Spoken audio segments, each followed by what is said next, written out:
So when I give you the 3, 2, 1.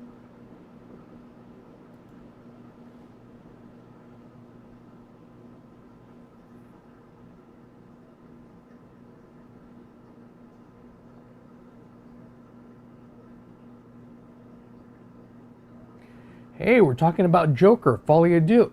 Up next on Geek Out SA. Do not attempt to adjust your YouTube video. We control the stream.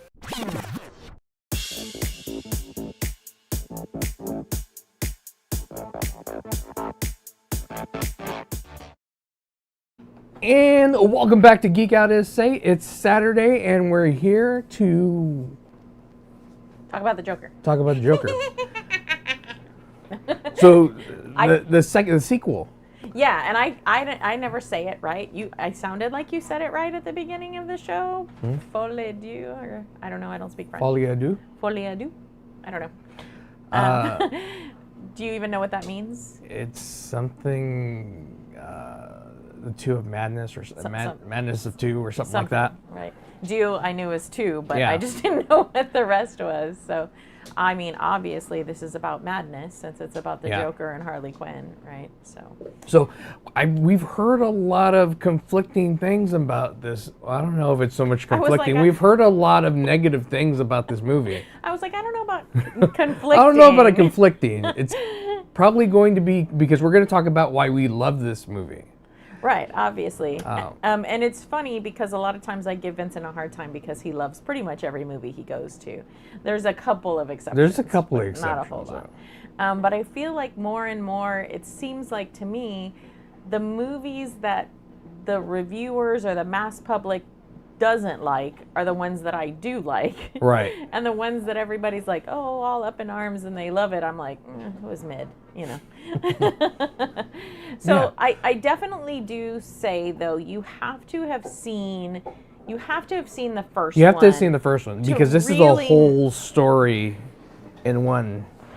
Yeah, you have to see the first one to Right. understand the story. But here's the thing. We have the same director, Todd Phillips, that did the first one and is also doing the second one. Now, Todd Phillips initially said when he made the first one, this is not the superhero Joker of the DC cinematic universe. Right, right. It was a story in and of itself. So it was alluded to that this wasn't the Joker. Right, this is not the Joker from the Batman universe. This is not supposed to be the Joker who's the Batman. Yeah, Like, well, anti-hero. the thing about this is the Joker as a character in DC in the comics, he doesn't have an origin story. Not really. Mm-hmm. They did things here and there. They did. I think they did something with Arthur Fleck, I hadn't which looked this to see this character that's is. who this character But is. he's a comedian. Well, and that's who he kind of thinks he is in the first one. Right. So you see in the first Joker that he's a clown and he's kind of a failed comedian, and he's really trying to be a comedian, but he's not really good at it. And he's kind of everybody's whipping boy. Right. And everybody's cruel to him. Everybody's making fun of him all the time. And he kind of lives in this fantasy world of his own. And we even hear that his mother says that about him, is he just lives in fantasy. He doesn't live in the reality. Godswell says Lady Gaga is the Harley Quinn of all time. Goddess, I hope she does more movies. I love her music and jazz. And this is not the first movie for her. No, this isn't the first movie for her, but she's a great actress.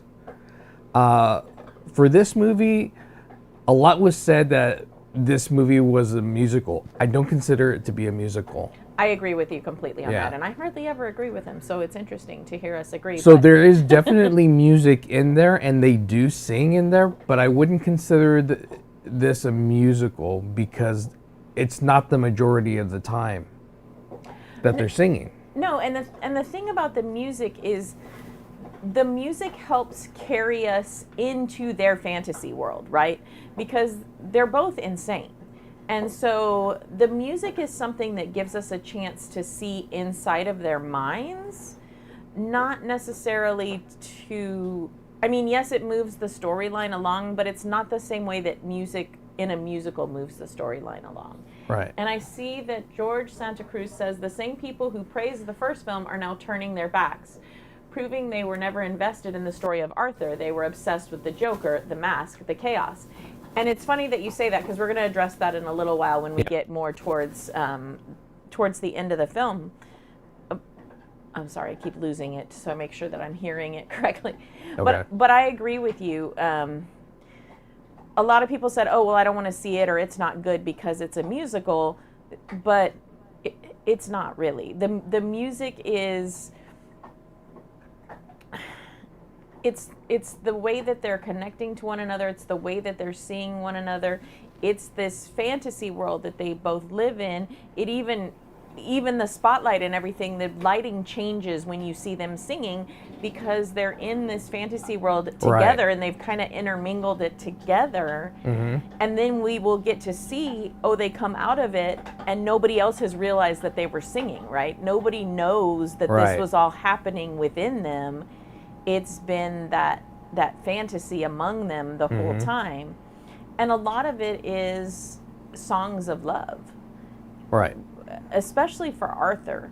Because he's looked so much to find love through both movies, and he wasn't able to get it from his mother in the first movie.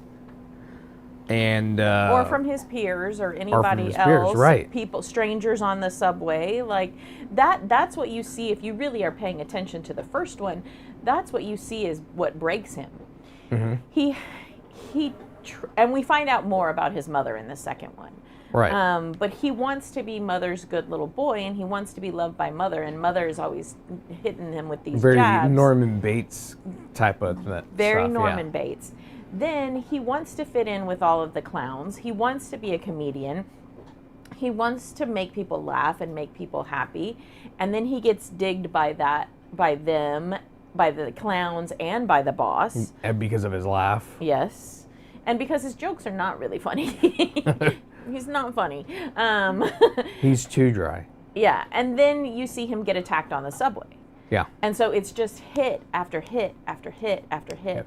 And that's what they're trying to show us. And I think they did a really good job of showing us that in the first movie, but then they took us on this journey in the second movie where he's been talked to about this enough that Arthur is starting to realize that maybe he took so many hits that he did go off the rails. Right. And if we haven't seen it, we do have the trailer for it, so if we're going to go ahead and cue that up. 2 years ago, the name Arthur Fleck hit Gotham like a hurricane. The trial of the century. They believe Arthur Fleck to be some kind of martyr. Well, he's not. There's a monster. When you're smiling, when you're smiling, When I first saw Joker, when I saw you, the whole world smiles with you. for once in my life, I didn't feel so alone anymore. When you're laughing, oh, when you're laughing, the sun comes shining through. For once in my life, I have someone who needs me. How about you, Arthur? Do you still think you're a star? Showtime.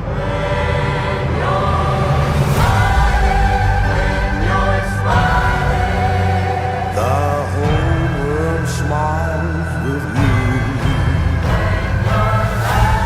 You can do anything you want. The sun comes You're Joker.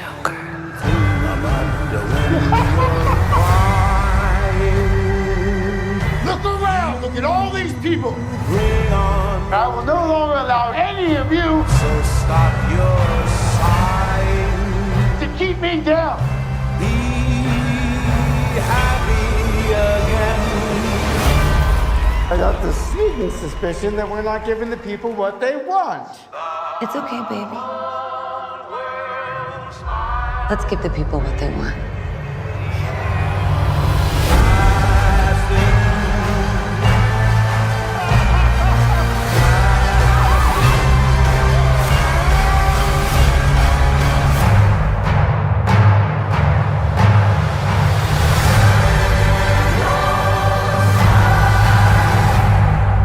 Sing hallelujah. Come on, get happy. Get ready for the judgment day.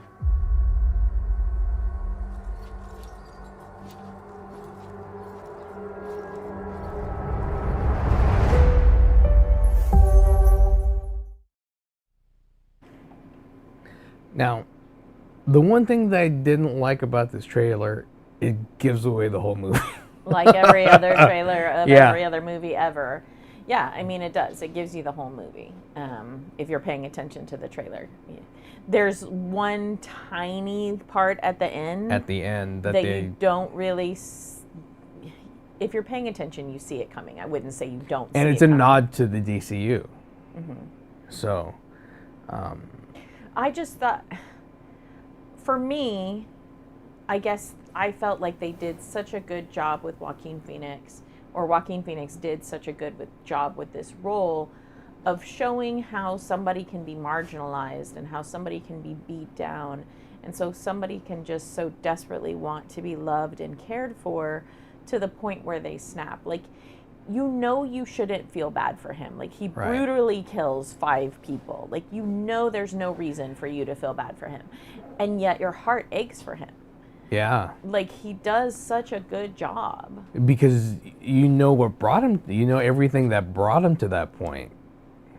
And even in this one, you see everything that brings him to what he's done or what he's doing and why it's happening, which makes you feel bad for him at that point. And at the end, you feel devastated for him.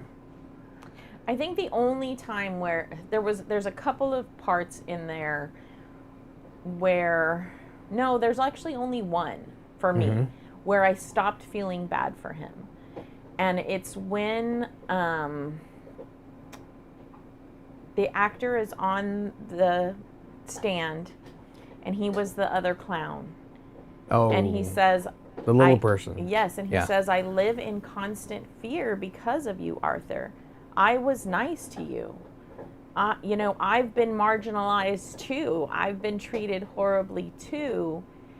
And it was like he felt like they had that in common, and maybe they could have had some kind of bond, and instead Arthur brutally murders their boss in front of him, and like the blood, you know, and because In the he's first one, yeah. in the first one. And because he's a little person, obviously from that perspective, it's even more terrifying because you're small in stature. And so here's this giant person, you know, bashing Yeah. somebody's head in and splattering blood all over you.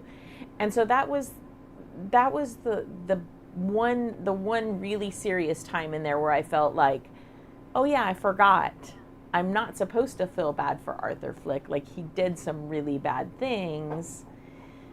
I think to an extent you can say, oh, well, he killed a celebrity.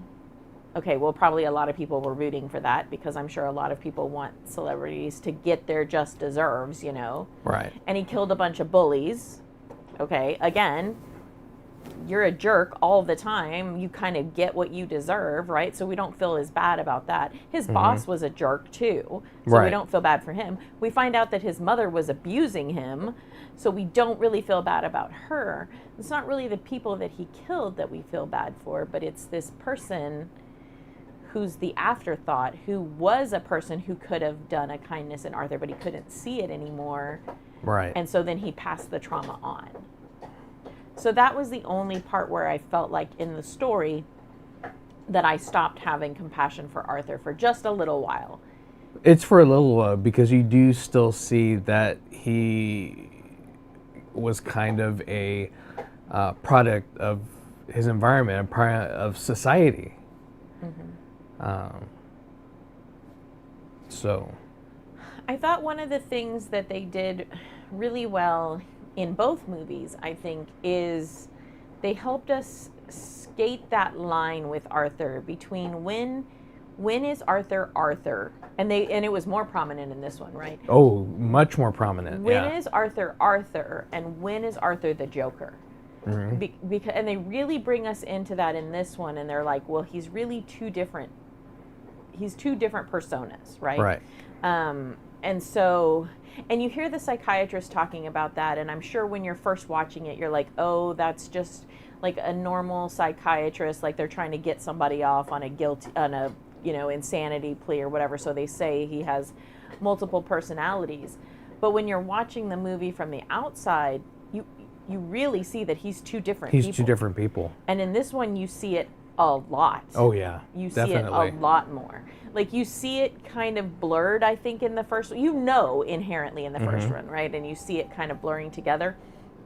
In this one, I thought, you really see Arthur at times trying to fight the Joker. Yes. You see that in the trailer, right? When he's in the cop car and he starts to do that laugh and he starts to come out and then he... See, and here's the thing about the Joker. The Joker laughs because he is insane. This Joker laughs because he's nervous. Which is another reason that he wasn't truly supposed to be the Joker. Right. And the only reason that he steps into the Joker and like leans into it is because they adore the Joker. Like, when you see him going to trial, that's not his fantasy. There are tons of people there dressed up like him, like, I've been marginalized, fight the power, fight the crappy boss, fight the bullies, fight the celebrities. It started at the end of the first movie. That's how it started. Right, and so then that's his mask that he puts on to where he feels strength from that. Right, and who wouldn't want to wear that all the time?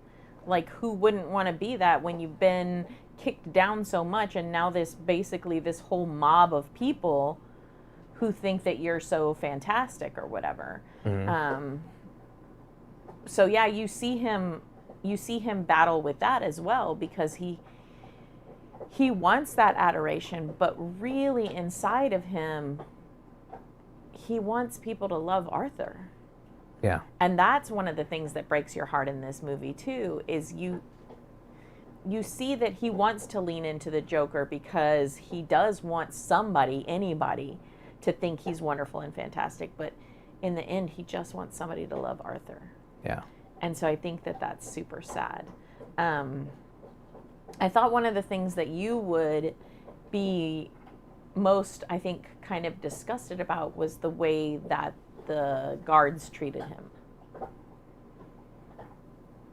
What do you mean? Well, they picked at him and they made fun of him and they made him, basically like a little monkey boy. Yeah, well, they treated exactly how he was treated on the outside. So, yeah. But then they're cruel to him, but almost show him a kindness. And then they don't get what they want from him, and so then they're cruel. Yeah. Like, horribly cruel. And so I thought, here's just another reason for us to feel for this poor man. He was the dancing monkey. Yeah. And he's dancing the way they want him to, and then he goes too far because he's obviously insane. And then now you want to punish him when you're the one that set him on this path to begin with. Right. It's easy to see how you could get to that point, being mistreated the way he was. Yeah. So the other thing, because people were talking about Lady Gaga and she's a goddess, which she completely is, and this is not the first thing that she's acted in. But I really felt like watching her in this, she reminded me of Barbra Streisand. Yeah. Right? Yeah. Right. She did remind me of Barbara. Yeah. I got that same vibe from her, that same talent from her. And then she reminded me, she has some of the same kind of similar facial features Right. that she did. But her acting chops have really come a long way. Like, she is very, extremely believable in this. Yeah. And the thing is it's interesting to see them, like, intertwine their two fantasies, right? Because she's got kind of her own fantasy, and she lies a lot to...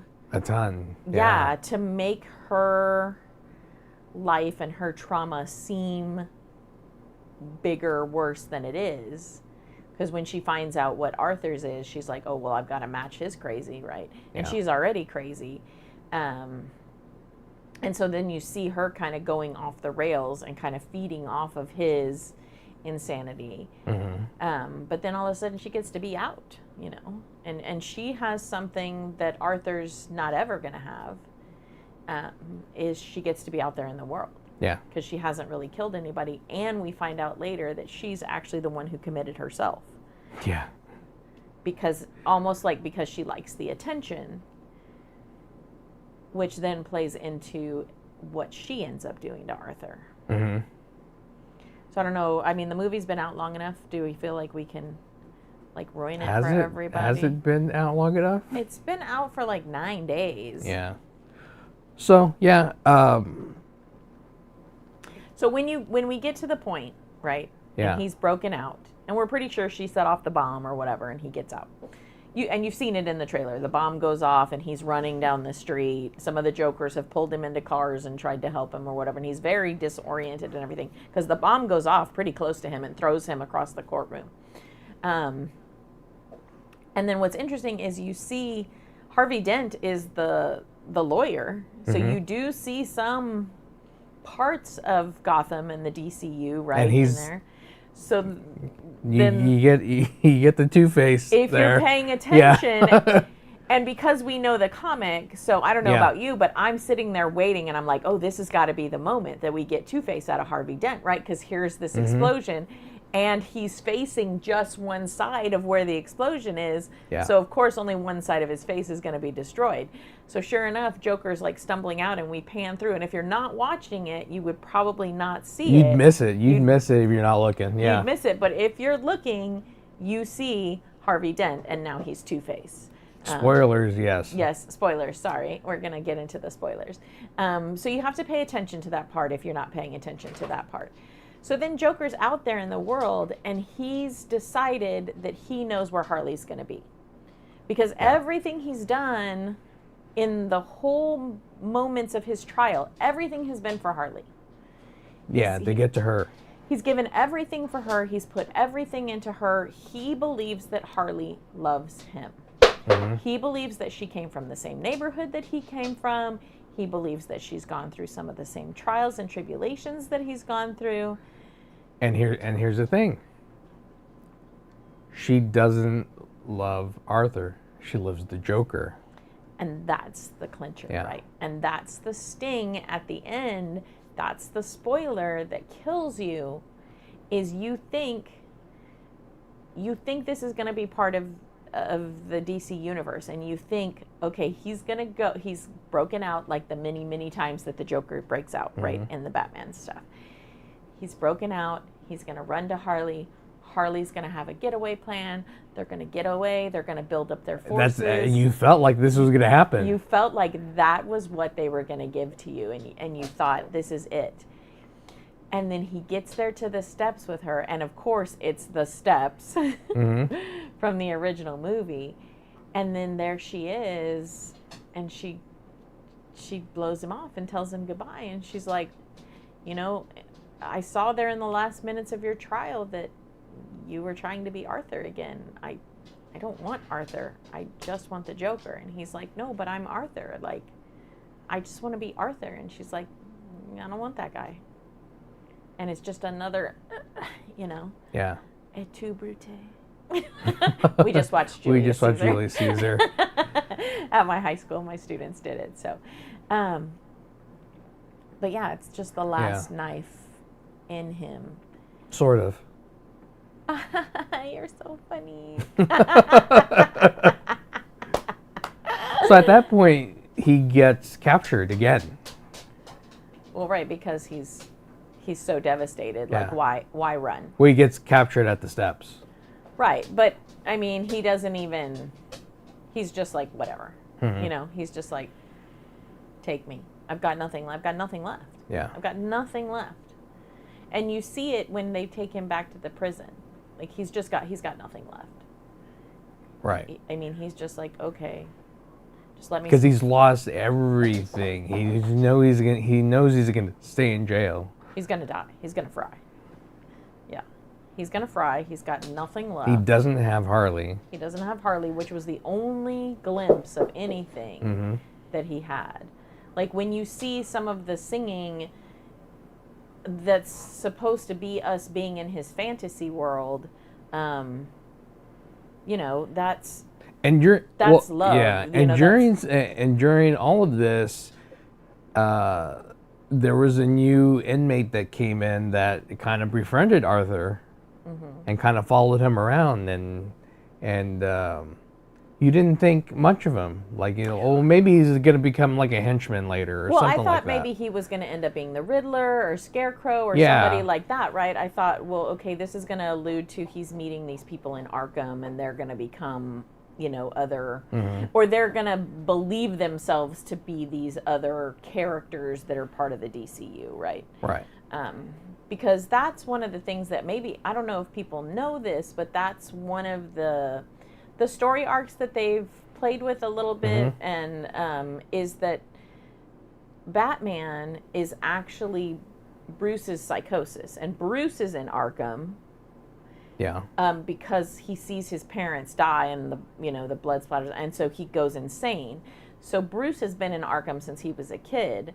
So Batman is a coping mechanism for him, and then the Joker, the Scarecrow, the Penguin, they're all people in Arkham with him, and he has just created this fantasy world where they're real people in Arkham, but in his mind they've become these characters in his Batman universe, right? Kind of like they did with Glass. Right. Kind of the same kind of the premise. same kind of concept. So I felt like, okay, here's this inmate, and he likes Arthur, and we almost think he likes Arthur for Arthur. We know that there's kind of a Joker thing that everybody, even the inmates, are kind of like Joker, right? So I thought, well, maybe he's gonna start like branching out his fantasy land, and we're gonna get some of these other characters. You know, maybe we're gonna get a third movie, and we're gonna get these other players in, you know what I mean? Yeah. And they're going to be in that. So I thought that was kind of where they were taking us with that. Yeah. At the end, did you know? I didn't realize it was the same kid. I thought it was a different one. Yeah. I guess I need to go back and look at that because I didn't catch that. It's the same one. It is the same one? Yeah. Okay.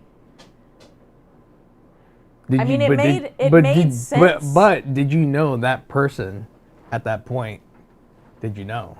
No, absolutely not. At the end. No, yeah, I had no idea. Yeah. Until we see the... As soon as I saw him coming up behind, I was like... Oh, well, yes, I knew that was going to happen. What I mean is, after that happens, there's a final moment where that kid is doing something. And see, we're not going to spoil everything. No. But at that point, I knew. I was like, oh, that's who it is. But is it?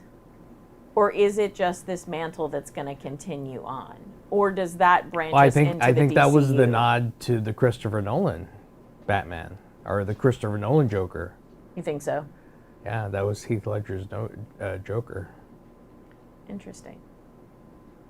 What makes you think, what makes you think that? Because I didn't get that connection. Because he cuts the smile in. Well, but a lot of the Jokers do that, and a lot of the iterations of the Joker. So I don't know that it was necessarily Heath Ledger. He didn't do it himself. I thought he did. Sorry. No. Well, they don't ever show that. Heath Ledger's, they don't show that happening. He alludes to other things happening. No, but I meant in the comics. Doesn't the Joker do that to himself? Man, stop. Leave it. I think one of the Jokers, but I think that was the Robin Joker that did that. Oh, okay. Sorry, I can't tell if it's So, sorry, I keep losing the sound, so I'm trying to tell if it's our batteries or if it's my. so I think that was kind of, That was our final connection. that to was the our final DCU. connection to DCU. I feel like this movie could exist in the Batman, the new Batman movie. The Robert genre. Pattinson, where we're Yeah. getting the end of that, which leads into the Penguin it show. gives you the same feeling. It does. It does. Because it can be with that and the Penguin. Yeah. Well, and when I first went into seeing the first movie, without seeing it, that's where I thought we were going. I thought we were going to get like a Joker background story Right. in that Robert Pattinson Batman universe, right? Mm-hmm. And then when you see it, you're like, oh, well, he's not really the Joker. Like, he is the Joker, but he's not the Joker, if that makes any sense. Right. Right. And so, I just wasn't sure if we were ever going to get it, or if it was just going to be like this standalone of this is, this failed comedian, this clown who is the Joker, but he's not the Joker. You know what I mean? Mm-hmm. He's the Joker, not the Joker. He's a Joker. He is a Joker, and he's a Joker because of his laugh, because he thinks he's a failed Right. comedian, because he tries to tell the jokes on the late night Johnny Carson-esque type show. But like I said before, this entire character was supposed to not be the actual Joker that Batman fights. Right, but you just don't know that going into the first one. By the time you get into the second one, you better know that. No, you should not be surprised by the second movie that this is not Right. this is not Batman's Joker. right. This is a different Joker. Well, I think when you go into the first one, you think it might be. Like when you first start off, you think, oh, Yeah. that makes sense, Yeah. right? Because there's a lot of Even though it was talked about before that movie that this was not the Joker. yeah. People should have known, because people expected with this second movie was that this is the Joker. It's still not the This Joker. is the connection we're gonna get. No. Yeah, that wasn't the connection. And we got some connections, right? So we get Harley Quinzel, who does have a degree in psychology. So we get some of the same connections. We get Harvey Dent as the DA. Right. So we do get. You get it's some. not totally outside of the DCU that we don't get some of the things from within the DCU.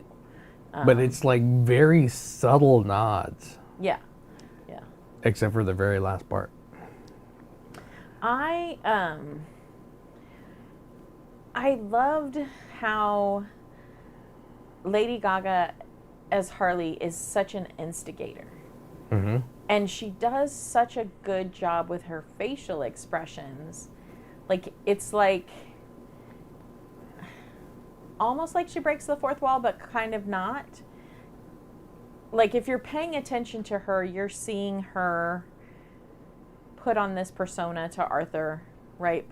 And maybe it's because I'm watching it and I know, but I felt like there were times, like in her facial expressions and stuff, where you can see that she's very calculated and she's using Arthur as a pawn, which you think, man, she's really abusing what she understands as a psychologist, Right. And she's pulling the strings on the Joker, which is an interesting twist, because yes, this is not the Joker, but when you think of the Joker most of the time and his relationship with Harley's the one that gets her strings pulled by him over and over and over, and she gets let down and she gets hurt and she does things for him. So this was an interesting look at that as well, as here's this Harley, and she's looking for that strength that he doesn't have, and he never will have. Right.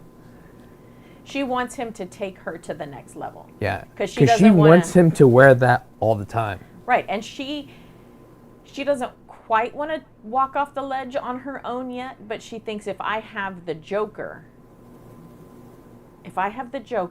then maybe I can push myself off the ledge far enough that then I can kill some people, right? Then all of these things that are inside of my head, I can finally cross the barrier and get out there. Because she's seen him cross the barrier, but she hasn't quite been able to cross the barrier. And so it's like, if I just have him, if I just have this guy who was willing to cross the barrier, not Arthur, because Arthur's weak, right? And Arthur's kind of mousy, and Arthur wants somebody to love him. No, I want this strong, powerful guy who kills people in broad daylight in front of everybody and laughs, right? And I know he's in there, so let me just push it. Because if I can push him out, then maybe he can push me out. Yeah. And that's what I thought she did a really good job bringing as an actress to this, aside from her singing ability, which is fantastic. Because you see this dichotomy when they sing too, right? Because obviously Lady Gaga can sing.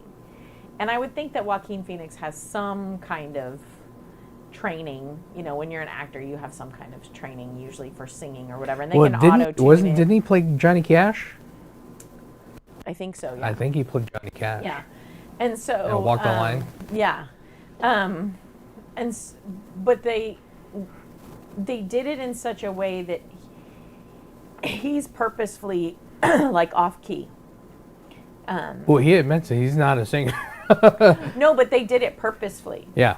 Like, I mean, I saw this interview with Joaquin, and he said he wanted to sing it like it was coming from the soul of a child. Somebody very simple who felt all the feelings. And you know how, like, there's a song that kind of touches you and it makes you feel all the feelings and you just belt it out, and you can't sing for beans, but by golly, you're going to belt that song out there, right? And you're going to get all your emotions out and all your angst out through that song. So that was how he sang the songs. And you felt it. And you felt it. And you felt it. Whereas Harley sings the songs and they're beautiful because to her, she's almost like that Black Widow, right? And she's singing the songs, and she's like the Pied Piper, and she's singing the songs, and she's like, come along, I'm going to sing these songs and lure you in. She's that siren, right? So she's got that siren song, and she's... It's like the snake in the Jungle Book. Yes. Yeah. Trust in me. Yeah, very much like that. Yeah. So it made sense then for her singing prowess to come out, for her to sing beautifully, because it is that siren song of her trying to bring out the Joker and keep him out always. Right. And make him be her chaos. So I guess you can tell by the way we're talking about this that we actually really like this movie. Yeah. No, it was a really good movie. I don't understand why people hate it so much. Like, they hate it. People walked out of that movie. It's insanity to me. I guess, I mean, it's a slow burn. But it's supposed to be a slow... But you should expect that from the first movie. Yeah. Yeah. Well, and it's supposed to be a slow burn. That's... Because that one is even... The first one is even slower than this one. It's not as... this one is not as slow as the initial. Well, in this one you have so many side characters that you're seeing perspectives from too, right? So you're seeing the perspective from the guards. You're seeing the perspective from his lawyer. Right. Or you get to see the perspective of the background that happened with the girl that he was stalking. And the stuff that his mom would tell her. Right. Right. So I think it had to be a slow burn because we needed each of those little things to kind of ease into his story so that we saw all of the layers of his story. It had to be built that way so you feel the way you do at the end of the movie. Right. The whole point is to feel for Arthur. To feel for Arthur the person. Not Arthur, not Joker. Not Joker. To find a way to humanize him and to realize that the Joker is something separate. And I felt like one of the messages is, like, pushed hard enough, you could almost find the Joker in most of us. Right. Right? And I think that was one of the messages that we got at least that I got from it. That you got from it, Was, yeah. you know, here's this, you know, and they show him in childhood, and here's this poor sweet kid that's been abused, you know, and they talk about the conditions that they find him in, and how he gets given back to her even after all of that, and the system fails him and people fail him, you know. And then you get to see that dichotomy of him and versus Harley, and Harley's always had all this money, and she lives, you know, on the good side of town, and the lawyer tells him, hey, you know, her parents really care about her. She's the one that committed herself. Like, she lives in this fantasy world as well, but it's just a different fantasy world than and for a different reason. Yeah. It's almost like, okay, well, she lives in the fantasy world just because she wants to. Yeah. You almost feel less compassion for Harley. Oh, tons less. Than you do tons for Arthur. less. Yeah. You like, are you kidding me? Well, like in the scene where it reminded me of, shoot, I just lost my train of thought. Where they're trying to watch the movie. Mm-hmm. And she's like, come on. And he's like, I just want to watch the movie, right? I just want to do this normal, mundane thing, right? And she's like, oh, okay, I'm going to go, you know, have my cigarette or whatever. And you see her back there, and she's watching everybody, and she's very calculating. And then she's like, oh, nobody's paying attention to me. I'm just going to throw this stuff inside the piano. I mean, like this book of matches, whole book of matches. Nobody's still paying attention to me. Let me light these book of matches and just throw it in there. Okay, the fire's going pretty good. Nobody's watching. All right, I'm going to go sit back down, see what happens. You know, she's very calculating. Whereas Arthur is very childlike, and he doesn't have that same, like, he's impulsive. Right. Right? And she's very calculating. She has planned out all the things, and she knows what's going to happen and how those things are going to play out. Like, she knew that she and Arthur, they weren't going to get out of Arkham when she set the fire. But she just wanted the rush of it. She just wanted to see how she could make all the puppets dance. Yeah. And then she riles him up, and she's like, oh, look at all those people, you know, they're in love with you, they want you, you know. And she runs out to the fence with him, and then now it's almost that, like, what is it, Munchausen by proxy? Mm-hmm. So now she gets to be in the papers. Excuse me. She gets to have her picture with the Joker. She gets this fame that she wants, right? Because she's riled him up. Yeah. And she's riding his coattails, right? That's something that he doesn't truly want to do. Right. Right, that he just wanted to put behind him and just kind of do his time and move on. And For me, great movie. Would love to see it again, to just kind of like sit with it again. And but yeah, there was a lot of stuff in there that just made you feel for this. And if you have a question about it, just look at it from that perspective, and you'll love that movie, like we did. yeah, the trailer. Just watching the trailer when we queued it up made me kind of tear up because I felt bad for him. So. Yeah. I don't know. It's a good movie. Yeah. It's a good So movie. definitely check that out. It's out. It's out already. It's been out for 9 days. But if you haven't clicked on that subscribe button, please click on that subscribe button and click on the notification bell so the next time we go live, you know. But thanks for checking us out. I'm Vince. And I'm Colleen, and that's Anakin, apparently. You gotta say. I don't know what button I'm pushing.